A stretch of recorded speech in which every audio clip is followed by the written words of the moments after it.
Before a Senate meeting, Senator Elizabeth Warren and her office worked with the Securities and Exchange Commission to plan who would testify. We got emails from Warren's office to Chairman Gary Gensler's office 2 days before his September 2021 Senate hearing through a Freedom of Information Act FOIA request. I'm part of the Heritage Foundation oversight project that got these emails. There is a list of questions in the email from Warren's economic policy advisor. Take a look at this list of questions. Senator Warren was going to ask the head of the SEC, along with possible answers. In another message, the assistant said, "Let me know if you're okay with the questions as they are now." After 2 days, she sent a follow-up message with a quote, "Let me know if it looks like the chair with the way the questions are framed. You don't want to put him in a tough spot at all. Put an end to the quote." And it looks like the chairman didn't mind these questions because Senator Warren asked them almost exactly as they were written in the email. Look at this. Crypto markets are all about making money available to everyone, say the chair, counselor, and supporters. However, the people who are most at risk financially are the ones who will have to take their money out the fastest when the market goes down. Do you think this is the way to make sure everyone has access to money? Brad Garlinghouse, president and CEO of Ripple, said that the failure of cryptocurrency banks like Silvergate and Signature in 2012 wasn't due to bad management on the part of the banks themselves, but to a government-led effort to discredit the cryptocurrency sector. In a recent conversation, Garlinghouse told the truth about this. A brief chat. People in the crowd were told this by Garlinghouse because the US government and its agencies are generally thought to be some of the most corrupt in the whole food chain. Corruption is very clear in the United States, and the cryptocurrency business is a great example of this. These things happen because the US government is a great example of how crooked things can get. Based on the financial disaster that was going on at the time, the federal government shut down crypto banks like Signature and Silvergate in 2023 to stop the problem from getting worse. Many people thought that these banks were working together to get banks out of the Bitcoin game. Some people may have thought that these closings were done on purpose to limit the bank's actions and ignore potential buyers, and put pressure on businesses and banks to stop dealing in crypto assets. There are a number of signs that this is what happened. JP Morgan was able to buy these bankrupt companies, which not only made it easier for them to grow, but it also added to the huge amount of money they already had. People are worried about how fair banking services are in the US because of the crackdown. This has had an effect on organizations that support cryptocurrency, both new ones and ones that have. It's been around for a while.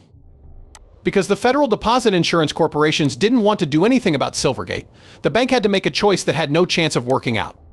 Fear spread through banking institutions the next day, and the FDIC lost $40 billion as a result.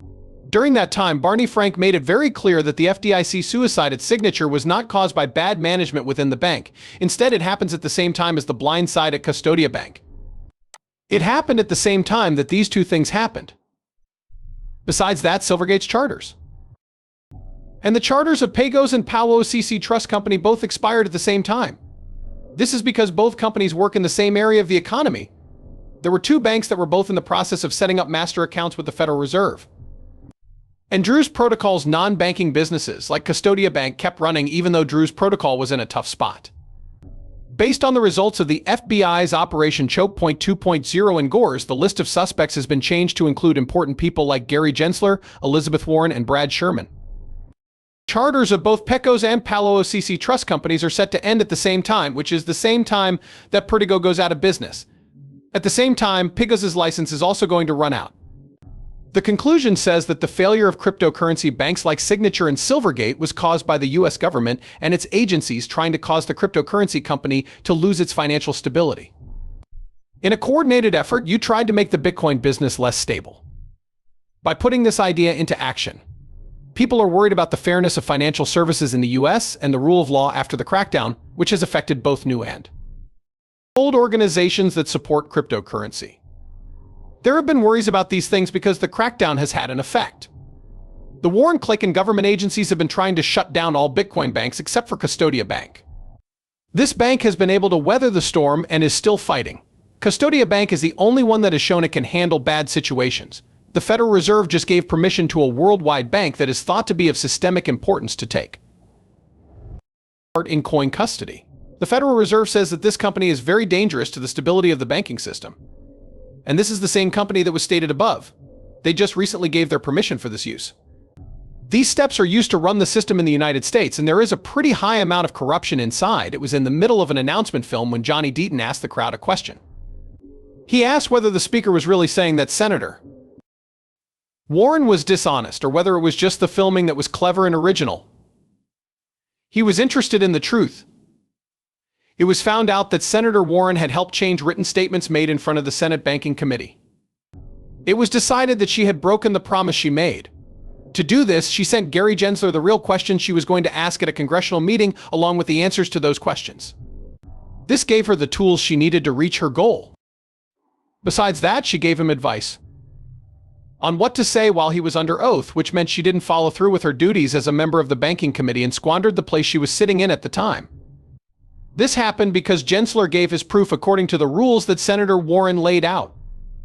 Because the Securities and Exchange Commission, the Federal Bureau of Investigation, and other law enforcement agencies are looking into Ripple.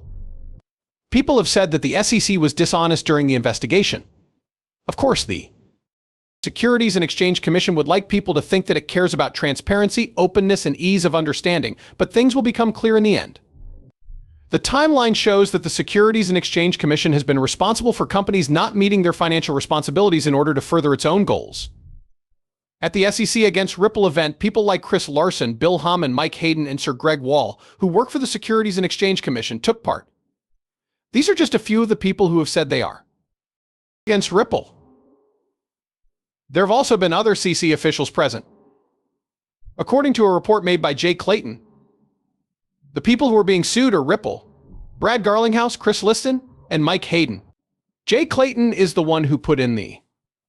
In December of around the year 2020, Beilheim planned to step down as enforcement director at the Securities and Exchange Commission. This resignation took place 2 months before the Clinton administration decided to sue Ripple in federal court. After that, he went to xrp+ and joined hands with their partner Mike Hayden. Hayden is an angel investor in Valkyrie and founder St. McClurgan, the owner of the company that just applied for a Canary XRP, ATF on September 24, 2024. After that, he went to work at xrp+. Mark Berger asked to be let go from his job as enforcement director at the Securities and Exchange Commission on January 12, 2021. This was done so that he could join Simpson Thacher, the law company where Billin works. Brock Pierce, who came up with the idea for Tether, works as a trainer at Plug and Play right now. On the same day he left, the day of his leaving was the same. The SEC filed the notice of appeal in the Ripple case on the same day. Secretary of Enforcement Director Gould turned in his retirement letter. Private legal business took over the claim yesterday after being given the job of managing the case. The company was given the job of taking care of it. It is harder to see the pollution because it is such a bright red color. It's because of the color. Congress has the power to end this whole show. But the issue is that Congress is also dishonest because it does dishonest things. That being said, Congress has the power to end this whole trade. There is no way that the Securities and Exchange Commission is responsible for the harm done to individual investors when the Federal Reserve, the Federal Deposit Insurance Corporation, and other groups connected to these banks were shut down or forced to be shut down. This includes the fact that these banks were shut down, even if they weren't actually shut down. Right now, this is still the case. When it comes out that the Securities and Exchange Commission and other government agencies are involved in the Ripple problem, it will be a shocking revelation. People will be shocked by this news.